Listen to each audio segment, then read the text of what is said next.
Live from the BDN Studios, it's Bang and Dang. That's awesome. If you don't like that, then You ain't black. Battle of Little Blue River, October 21st, Back to Mizzou. Right, fought on October 21st, 1864. As we know, as part of Price's raid, Major General Sterling Price, Confederate Army, he led an army into Missouri in September of 1864. He had hopes of challenging Union control of the state. He wanted that state back. When the campaign began, Price's force was composed of about 13,000 cavalrymen. Well, dang, that's nice.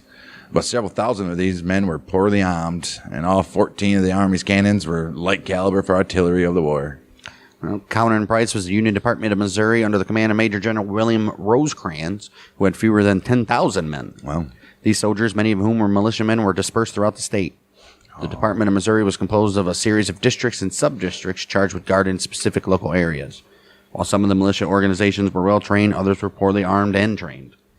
While some had fought against guerrillas, experience in more traditional warfare was lacking. yeah. Okay, here. So we got Two nobodies. two lackluster armies going at it. Late September, the old Rebs encountered a small Union force holding Fort Davidson near the town of Pilot Knob. Attacks against the post in the Battle of Pilot Knob on 27 September had failed. But the old Bluecoats garrison abandoned the fort that very night. They sure did. Price had suffered hundreds of casualties in this battle and decided to change his objective from St. Louis to Jefferson City. Price's army was accompanied by a sizable wagon train, which significantly slowed its movement. Right. The slow progress of the Confederates enabled Union forces to reinforce Jefferson City, whose garrison was increased from 1,000 men to 7,000 men between the 1st and 6th of October. In turn, Price determined that Jefferson City was too strong to attack and began moving westwards along the course of the Missouri River. The Confederates gathered recruits and supplies during the movement. A side raid against the town of Glasgow on October 15th was successful, as was another raid against Sedalia. Oh, We had all of those battles. we did. Meanwhile, Bluecoats, commanded by Major General Samuel Curtis, were drawn from their role in suppressing the Cheyenne. The Kansas State Militia was mobilized. Major General James G. Blunt, Yo, beautiful. he was also transferred from the Cheyenne conflict and began gathering a combination of Union troops and state militiamen at Paola, Kansas, near the Missouri-Kansas state border. George W. Deitzler, a major general in the Kansas State Militia, was appointed its general-in-chief, although troops were under Curtis's authority. So what's the sense? Right. The Kansas State Militia used a brigade organization, but little detail about the exact breakdown is provided in the official records of the War of the Rebellion. While some of the militia were technically commanded by Blunt, the militia officers serving under Blunt still considered themselves to be part of the militia and attempted to adhere to their former command structure. Oh, wow. The total strength of the mobilized militia amounted to about 15,000. Okay. Deitzler's militia and Blunt's division were grouped under Curtis's command, which was now known as the Army of the Border. It looks like we got a equal army going against each other now. Yep. This army was split into two wings, one commanded by Deitzler and composed of the militia retained under his command, and the other being Blunt's force. 14th or 15th of October, Blunt moved his command to Hickman Mills, Hickman Mills! which is in Mizzou, where he formed it into a 3-brigade division. One of the brigades was composed of Kansas militia, led by Colonel Charles W. Blair. 2 brigades composed of Union Army troops, commanded by Colonel Charles R. Jennison, they call him Doc, and some guy named Thomas Moonlight. Blair's command was hampered by his militia units still viewing militia officer William Fishback as their proper commander. Ooh, Idiots. Yeah. Well, Jennison's brigade contained 1 cavalry regiment and part of another. Moonlight's was composed of 1 cavalry regiment and parts of 2 others, and Blair's contained 1 Union cavalry regiment and 3 militia units. Each brigade was assigned an artillery battery. Blair's brigade was given an extra artillery section as well. This allotment resulted in Jennison's brigade having 5 cannons, Moonlight's 4, Blair's 8. Fantastic. A lot of cannons. And they're probably a lot better than what the old Rebs had. Right. Price, he halted at Marshall on the 15th of October, east of Blunt's column. The very next day, Curtis moved most of the Kansas militiamen not assigned to Blunt. They said, we're going to Kansas City. But it was prohibited by Thomas Kearny, the governor of Kansas, from taking them east of the Big Blue River. You can go there, but you can't go past the Big Blue River. Curtis had previously promised Kearny that the militia would only travel as far as was necessary to protect Kansas. On the 17th of October, Blunt detached his militia brigade to Kansas City and then sent his other 2 brigades to Holden. October 18th, Blunt's advance guard, commanded by Moonlight, occupied the town of Lexington, hoping to cooperate with a force commanded by Brigadier General John Sanborn to catch up and trap Prince. However, Sanborn's force was too far south of Lexington to move in concert with Blunt, but additionally, Blunt learned that Price was only 20 miles away at Waverly. He also received word from Curtis that the political authorities in Kansas would not allow the latter to send more militiamen to Blunt. Why? Right. Well, Blunt, he then made the decision to reinforce his outer positions, resist the anticipated Confederate advance. A rebel Brigadier General Joseph Shelby's division attacked the Old Blue Coats line at Lexington on the 19th of October, beginning the Second Battle of Lexington. But Blunt's troops held. The Union troops retreated once Price deployed men of Fagin's and Marmaduke's division into the fray. After that Battle of Lexington, Blunt's forces fell back to the west, Moonlight's brigade serving as the rear guard. Early on the morning of October 20th, Blunt decided to halt and defend a position east of the Little Blue River. Blunt requested reinforcements from Curtis, but the restrictions on the movement of the Kansas militia prevented Blunt from being reinforced at the Little Blue River. Right. Curtis therefore ordered Blunt to leave a holding force at the Little Blue River and fall back to the Big Blue River. Oh, nice. Blunt argued for a stand at the river of Little Blue, but complied with his orders, falling back to Independence that evening. Oh, that's such bullshit. Frickin' politics. 11th Kansas Cavalry Regiment, supported by 4 cannons, left behind to serve as a rear guard under Moonlight's command. The strength of this force amounted to either 400 to 600 men. All right. 2 companies of 11th Kansas Cavalry and the cannons, they were placed at a bridge over the river.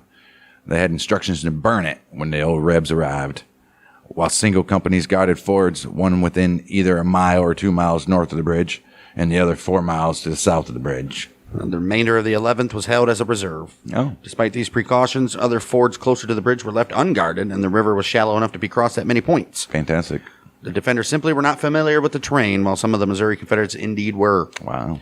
Union prisoners informed Price that a stand would be made at the Little Blue. Oh. The Confederates struck at about 7 a.m. on the morning of October 21st, the advance being led by Company D of the 5th Missouri Cavalry Regiment. Uh-oh, here we go. The old Rebs company lost over a third of its strength in a sharp fight with Union skirmishers, who were eventually driven across the bridge.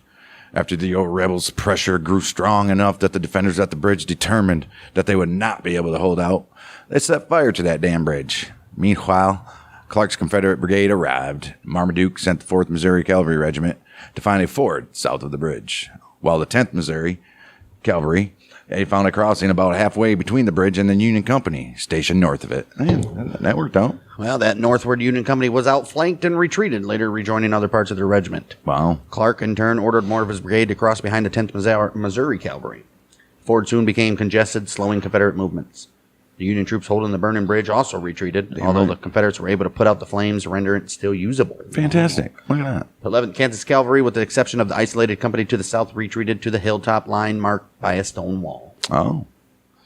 Moonlight. He had 4 cannons. They were deployed here as well.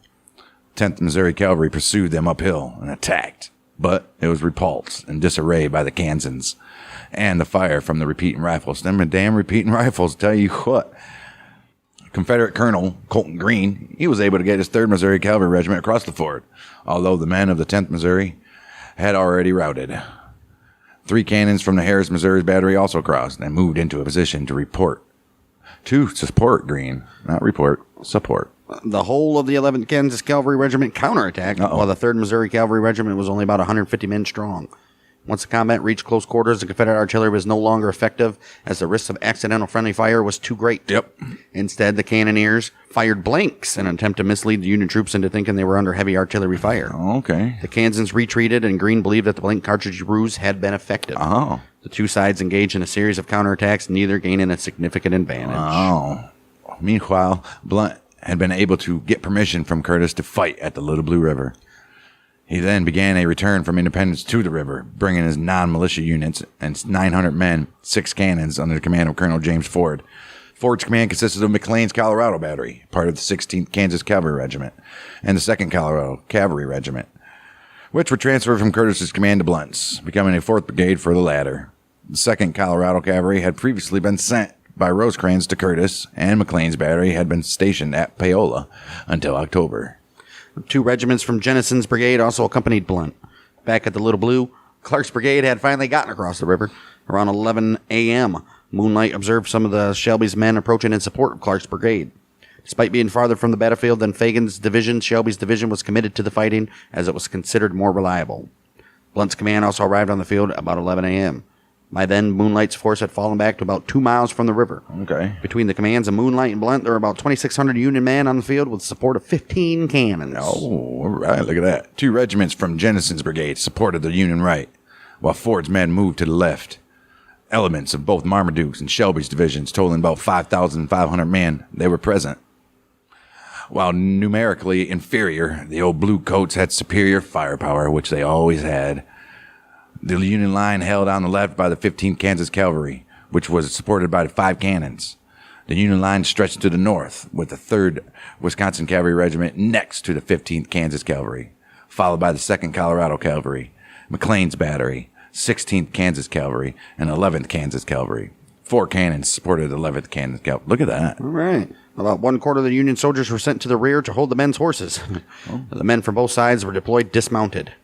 The increased Union numbers began to put substantial pressure on Greene's regiment. Woods, Missouri Cavalry Battalion arrived to reinforce Greene and aligned in an orchard. After some fighting and a Union counterattack, the Confederates began to run low on ammo and started a retreat. Oh, shit. Which was accompanied by Harris's battery. Run low on ammo. That's crazy. Just as the old Rebs line was beginning to collapse, the 7th Missouri Cavalry and Davies' Missouri Cavalry of Clark's brigade arrived to shore up the line. Showed up. Additionally, Thompson's brigade of Shelby's division, they crossed over and deployed to the left of Clark's brigade. After Thompson's men made it across the river, Shelby also fed Jackman's brigade into the fight. All right. Shelby then ordered an assault against the old Bluecoats. Most of Jackman's brigade was inexperienced and made little progress. But Nichols's Missouri Cavalry, which was still mounted, advanced against the Union left flank, ready to roll. Well, meanwhile, Curtis arrives on the battlefield at about 1300, which is about 1 p.m., accompanied by 2 more cannons. There were now about 2,800 Union troops on the field. Curtis noticed Nichols's unit incursion towards the Union flank and sent McLean's battery and 2 other cannons to counter the threat, as these cannons were taken from other parts of the Union lines that weakened the Union center. Okay. Shelby took advantage of the weakened Union center by pressing the attack harder. Oh, here we go. Thompson's men, they began pushing forward, complicating matters for the Union soldiers. Was Curtis's decision to send the wagons containing more ammo back to Independence. I'm like, can you believe that shit? With ammunition running low, Nichols's men threatening one flank, Thompson's pressing the Union center. The Union troops began conducting a fighting withdrawal. Blunt placed Ford in charge of the rear guard, although in practice, Moonlight shared command responsibility with Ford, whose men conducted a rear guard maneuver in which the men deployed in 2 ranks. And you can't have multiple people running a frickin' regiment. Well, the front rank resisted the Confederate pursuit until falling back behind the second rank, after which the process was repeated. Yeah. During the retreat, McLean's battery was caught in an exposed position, but was rescued by a counterattack made by elements of the 11th Kansas Cavalry. Nice. Later, these elements of that same 11th Kansas Cavalry were also stuck in an exposed position and had to be rescued by a charge from the 2nd Colorado Cavalry. Oh, shit. The 11th and 16th Kansas Cavalry and McLean's battery made a stand on a ridge 2 miles east of Independence, the 16th even making a brief counterattack. Oh, look at that shit. But this position had become indefensible by around 1500 and was abandoned. Oh, I bet it was. Holy shit. Well, the old Rebs had become disorganized at this time, and Blunt used a lull in the fighting to begin to form a line at Independence. By 1600, which is 4 o'clock, large-scale fighting had ended. The retreat to Independence had been over 7 miles. Later that afternoon, Blunt ordered a retreat to the Big Blue River, which was lightly pursued by the old Rebs. Some skirmishing occurred within Independence itself during the retreat. A detail of Union soldiers destroyed some army supplies in town, while civilians within the town took pot shots at the retreating Union troopers. Oh, wow. It is not known if the civilian gunmen were pro-Confederates or were under the mistaken belief that the Union soldiers were guerrillas in captured uniforms, or if they were attempting to hamper the destruction of military supplies, hoping to take them themselves. By nightfall, Curtis's men were on the west side of the Big Blue, and Price's army was in the Independence area. Official casualty numbers are only known for a few units on each side. The 11th and 15th Kansas Cavalries and the 2nd Colorado Cavalry combined had 20 men murdered. On the Confederate side, the 3rd Missouri Cavalry Regiment suffered 31 killed and wounded, while a total of 3 men were killed between Davies's battalion and the 10th Missouri Cavalry Regiment. Among the Union dead was Major Nelson Smith of the 2nd Colorado Cavalry. while Confederate guerrilla leader George Todd was also killed. George Todd, huh? He was just a guerrilla leader. But he did some major shit in Kansas. He did. Todd had led a group of guerrillas during the battle. He was shot in the throat during the final stages of the action. Shit. Confederate surgeon William McFeeters reported that 10 wounded Union soldiers were left in Independence, and that civilians reported about 100 more had been taken with the Union troops during the retreat. Oh, no shit. McFeeters also noted seeing the dead bodies of Union soldiers strewn along the road from the river to Independence. Holy shit. Historian Mark Louse estimates that the Union may have lost about 300 men. Oh, damn. And the Confederates even more. Oh, wow. Shelby later described the fight as the beginning of significant difficulties for his division during the campaign. Okay. Well, there was a study that was published by the American Battlefield Protection Program in 2011. It determined that the Little Blue River battlefield was fragmented, but that there was still potential for future preservation. The study also noted that the site was threatened by highway construction. The battlefield is not listed on the National Register of Historic Places, but the American Battlefield Protection Program found that 2,493 acres are potentially eligible for this listing. At the site, 6.5 acres are currently under some form of permanent protection. There is public interpretation at the site, but no visitor center. Oh, can't have it. Well, just put like a little visitor center there. A driving tour with markers has been established for the battlefields of Little Blue and Second Independence together. The site is part of the Freedom's Frontier National Heritage Area, and the Civil War Roundtable of Western Missouri acts as a Battlefield Friends group. Good for them, huh?